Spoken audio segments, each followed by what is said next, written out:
یہ 20ویں صدی کے آغاز کے وقت جسے ہم پورا کہتے ہیں مڈل ایسٹ، بلکہ صرف مڈل ایسٹ نہیں، پورا شمالی افریقہ سلطنت عثمانیہ کا حصہ تھا، خلافت عثمانیہ۔ لیبیا، الجزائر، مصر، پورا حجاز، یمن، پورا عراق، شام، اور یہ شام ہی کے حصے ہیں در حقیقت، اردن اور لبنان، یہ سب یہ شام عرب، عراق عرب، یہ پورا علاقہ خلافت عثمانیہ یہ اس کا حصہ تھا۔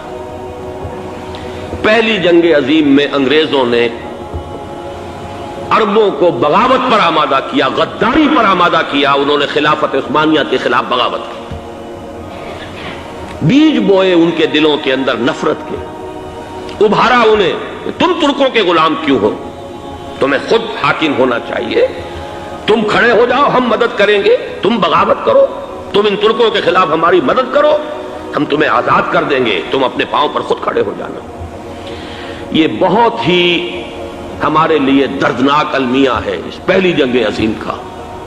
کرنل لارنس جیسا شخص، برطانوی استعمار، اور اس کے نتیجے میں عربوں نے بغاوت کی۔ اور اس قدر دردناک بات آپ کو بتا رہا ہوں، میں پہلی مرتبہ جب سن 62 میں حج کے لیے گیا مدینہ منورہ میں، ابھی وہ ریل کے انجن کھڑے ہوئے تھے۔ یہ ترکی کے زمانے میں، سلطنت عثمانیہ کے زمانے میں بغداد سے مدینے تک ریلوے لائن تھی۔ یہ پورا ایک عالم سلطنت عثمانیہ، صرف سلطنت نہیں، خلافت عثمانیہ، پوری ٹرینیں جو ہے ترکوں کی اڑائی گئی، ہزاروں ترکوں کو شہید کیا گیا، یہاں تک کہ صحن حرم میں شہید کیے گئے سینکڑوں ترک۔ یہ جرم تھوڑے نہیں ہے، معمولی نہیں ہے۔ آج جس کی سزا مل رہی ہے، معلوم ہونا چاہیے کہ وہ جرائم کون کون سے تھے۔ اب بھی جو لوگ گئے ہیں انہوں نے دیکھا ہوگا، ترکی کا قلعہ موجود ہے اوپر پہاڑی کے اوپر، حرم کا جو سب سے بڑا دروازہ ہے باب ملک عبدالعزیز، اس کے سامنے ایک لائبریری ہوتی تھی، اب تو غالباً وہ بھی گرا دی گئی ہے، اس کے پیچھے پہاڑی پر ترکوں کا قلعہ ہے پرانا، اس پر توپیں موجود تھیں۔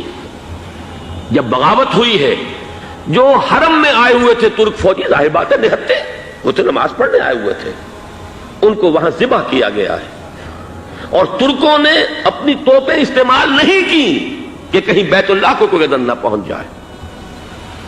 بہرحال یہ غداری ہوئی ہے پہلی جنگ عظیم کے دوران، اور نہ صرف ترکوں کے، عربوں نے کی ہے۔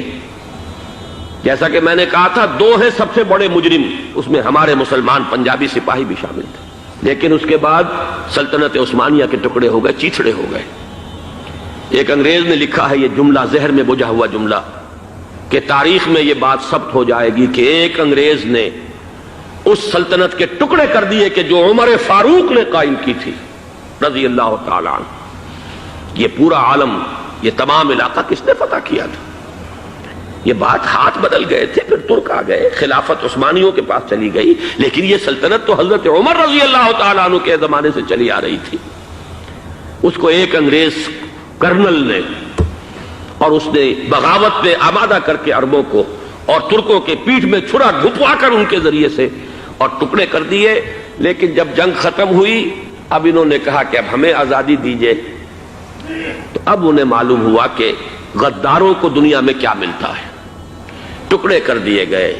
یہ حصہ عراق یہ انگریز کے پاس رہے گا، شام کا یہ علاقہ یہ فرانسیسیوں کے پاس رہے گا، مصر پر انگریزوں کا تسلط رہے گا، لیبیا اطالویوں کے پاس رہے گا، لے دے کر یہ جو علاقہ تھا حجاز، کیونکہ وہاں کچھ تھا ہی نہیں، یہ عربوں کے پاس چھوڑ دیا گیا۔ اس وقت جو بادشاہ ہیں، شاہ حسین اردن کے، ان کے دادا سب سے بڑے غدار وہی تھے، لہذا ان کو اس علاقے کی بادشاہت دے دی گئی۔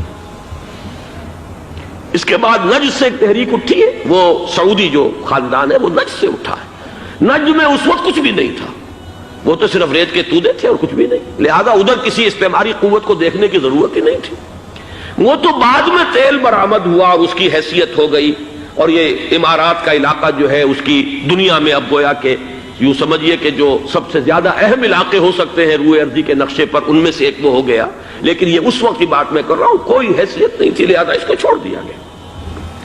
یہ ہے تاریخی پس منظر، یہ لکیریں جو کھینچی گئی ہیں، یہ ایک ملت اسلامیہ کو جو قومیتوں میں تقسیم کیا گیا، پھر نعرے لگوائے گئے المصر للمصریین الشام للشامیین. اب شامی ایک علیحدہ قوم ہو چکے ہیں، مصری ایک علیحدہ قوم ہو چکے ہیں، عراقی ایک علیحدہ قوم ہو چکے ہیں.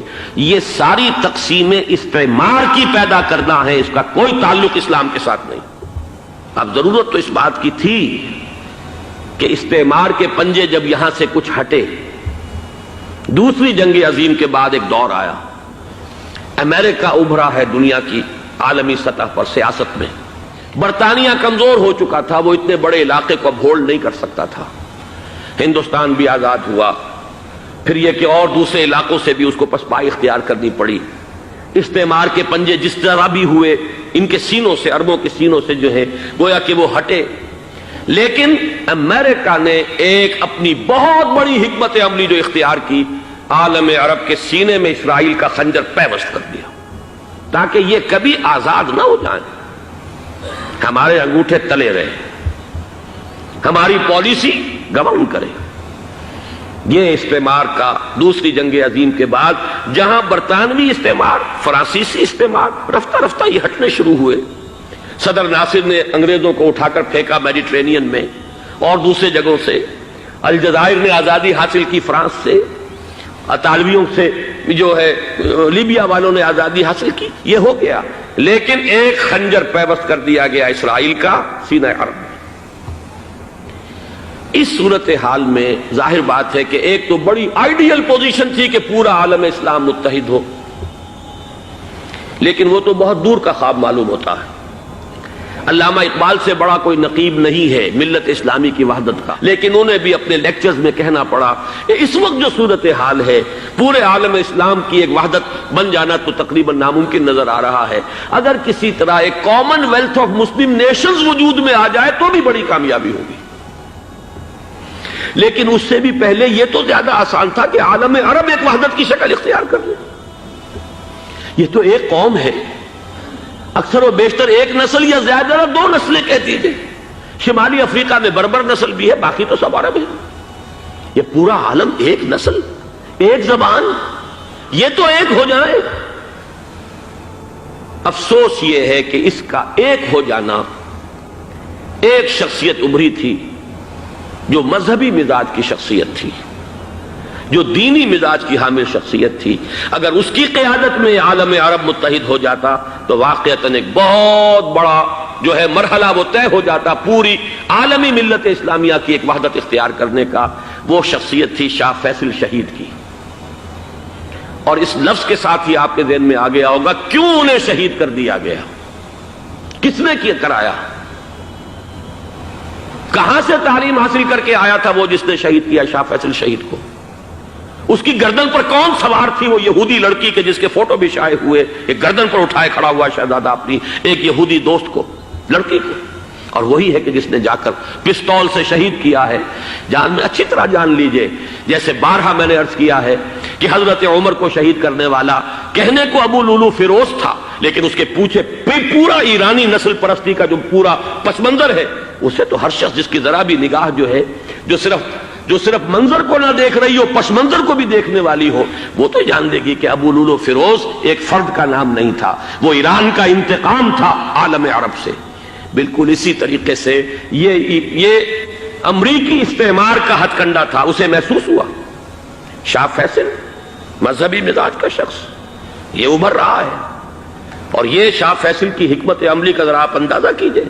لاہور میں سمٹ کانفرنس ہوئی، اس میں وہ آئے، اور وہ گویا کہ ایک بہت ہی جس کو کہا جائے کہ ایک بہت ایلڈرلی، ایک بزرگانہ ایک شخصیت جو ہے، اور انہوں نے اپنے دولت کے دروازے، عرب میں وہ مشہور تھے کہ نہایت خسیس اور بخیل انسان ہے، اس لیے کہ وہاں وہ خرچ کرتے تھے حساب کتاب کے ساتھ، لیکن ان کے خزانے کھلے ہوئے تھے عالم اسلام کے لیے. ادھر بھی مدد ہے، ادھر بھی مدد ہے، ادھر بھی کام ہو رہا ہے، ادھر بھی کام ہو رہا ہے.